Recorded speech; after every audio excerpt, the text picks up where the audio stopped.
Hello students, I am Shelly from SGTB Senior Secondary School. आज हम करेंगे पंडित शारंग देव का लिखा ग्रंथ संगीत रत्नाकर। आपके सिलेबस में दो ग्रंथ हैं, एक है संगीत रत्नाकर, एक है संगीत पारिजात। ये लिखा है पंडित शारंग देव ने संगीत रत्नाकर को, और संगीत पारिजात को लिखा है पंडित अहोबल ने। जब आप इस ग्रंथ के बारे में लिख रहे हैं तो सबसे पहले इंट्रोडक्शन हम देंगे राइटर की।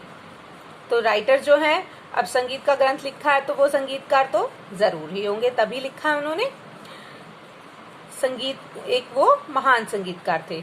अब प्रत्येक विद्यार्थी यानी कि जो भी स्टूडेंट्स इसको पढ़ते हैं संगीत विषय को, तो उनको संगीत रत्नाकर यानी कि पंडित शारंग देव के बारे में जरूर बताया जाता है। जैसे पंडित भातखंडे जी के द्वारा भातखंडे जी के बारे में जैसे बताया जाता है, ठीक वैसे ही पंडित शारंग देव और अहोबल जी के ग्रंथ के बारे में बताया जाता है। इनकी जो जन्म तिथि है उसके बारे में तो बहुत मतभेद है कि कब हुए ये पैदा, इसके बारे में कुछ खास जानकारी नहीं है। तो इन्होंने लिखा है कि ये 13वीं शताब्दी के आरंभ में यानी कि 1210 ईस्वी के करीब हुए हैं। अब इसके बारे में बताते हैं कि इनके पेरेंट्स जो थे वो शुरुआत में कश्मीर में रहते थे। कश्मीर में रहने के बाद वो देवगिरी आकर शिफ्ट हो गए, वहां आकर रहने लगे। और इनके पिता का नाम क्या था? पंडित सोढल। वो किसके विद्वान थे? वो संस्कृत भाषा बहुत अच्छी जानते थे। हम जितने भी ग्रंथ पढ़ते हैं तो संस्कृत भाषा का आता ही आता है, क्योंकि प्राचीन ग्रंथ थे। तो संगीत और संस्कृत भाषा के विद्वान थे। इन्होंने क्या किया, अपने बेटे को जन्म से ही संस्कृत भाषा सिखाई, तो वो भी उसमें प्रवीण हो गए, यानी कि उनको अच्छे से संस्कृत आ गई। और जो राजा सोढल थे इनके पिता, वो राजा के दरबार में, कौन से राजा? मिल्लभ के दरबार में उच्च कर्मचारी यानी कि संगीतज्ञ थे। पंडित सोढल जिस तरह से बुद्धिमान व्यक्ति थे या उनका नेचर जैसा था, ठीक वैसा ही नेचर उनके बेटे यानी कि पंडित शारंग देव का था। जो हम संस्कार अपने पेरेंट्स से लेते हैं वो संस्कार हमारे अंदर रहते हैं, चाहे वो भाषा का हो चाहे व्यवहार का हो। ठीक वैसे ही इनका भी व्यवहार वैसे था और भाषाएं भी वो जानते थे। इसके बाद इन्होंने एक ग्रंथ लिखा जिसका नाम था संगीत रत्नाकर। इस ग्रंथ में इन्होंने 7 अध्याय लिखे, इसलिए इसको सप्ताध्याय भी कहते हैं। 7 अध्याय के कारण इसको सप्ताध्याय भी कहते हैं। अब हमें ध्यान रखने की बात यह है, इंट्रोडक्शन के बाद जब हम इस ग्रंथ के बारे में बताएंगे, तो जिस नाम से ग्रंथ है उसके अंदर उसी के बारे में लिखना है। जैसे स्वराध्याय है, स्वराध्याय में उस समय के प्रचलित स्वरों के बारे में था। उस टाइम थे 7 शुद्ध और 12 विकृत स्वर, तो 19 स्वर प्रचलित थे।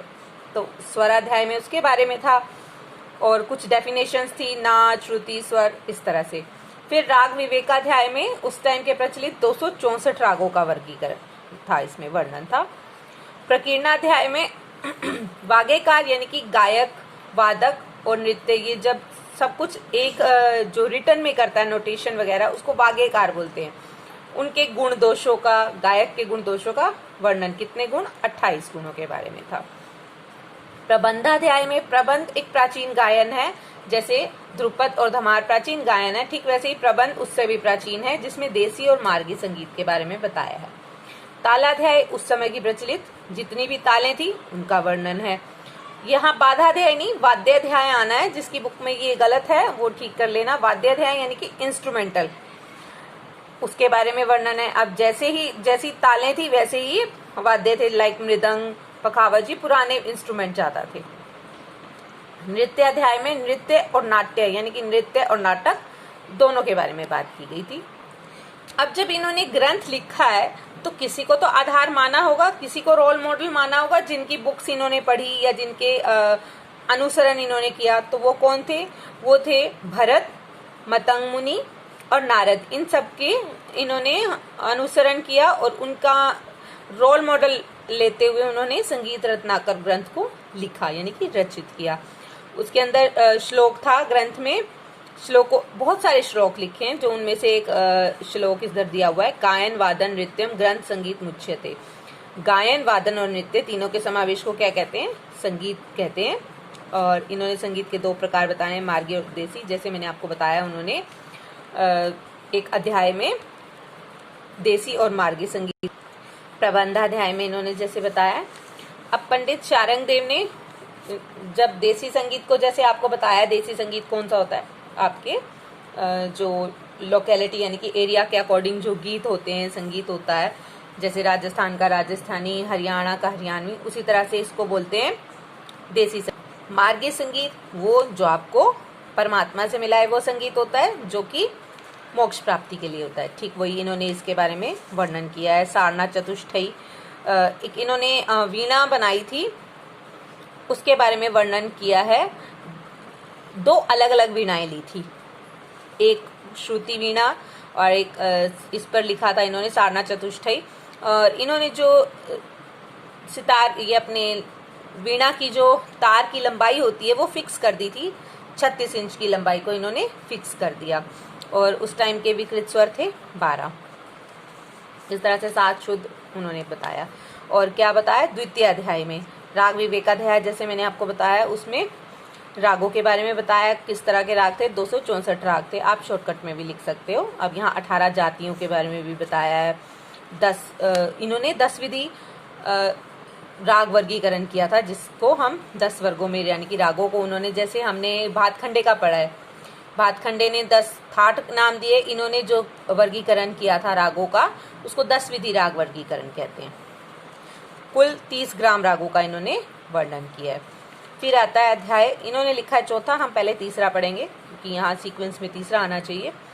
प्रकीर्णाध्याय, यहाँ प्रकीर्णव लिखा है, प्रकीर्णाध्याय है।